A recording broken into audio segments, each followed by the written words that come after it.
બાબા સાહેબના જીવનમાં નારીવાદી ચળવળોએ બે રીતે અસર કરી છે.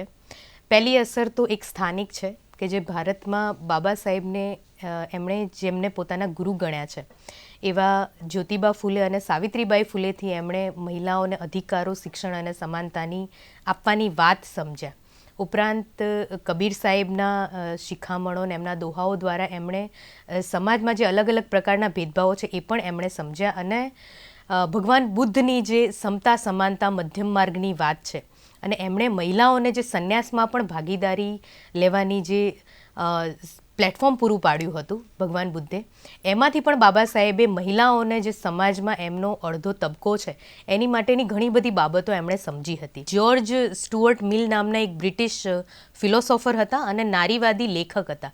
એમના વિચારોનો બાબા સાહેબના નારીવાદી કે મહિલાઓ પ્રત્યેના વિચારો ઉપર ખૂબ મોટો પ્રભાવ હતો ને એમણે પોતાના લખાણોમાં એ સ્વીકાર્યું છે. એટલે ફક્ત સ્થાનિક જ નહીં, દુનિયાભરમાંથી બાબા સાહેબે ખૂબ સારી બાબતો અને સાંપ્રત સમયમાં શું આપી શકીએ છીએ આપણે ભારતની મહિલાઓને, શું પરિસ્થિતિ છે અને એના શું ઉપાયો હોઈ શકે બાબા સાહેબ સમજ્યા. એમણે પોતાની રીતે એનું એનાલિસિસ કર્યું અને એને પછી ભારત દેશમાં ભારત આઝાદ થયાની સાથે જ બારોબાર આપી દીધા.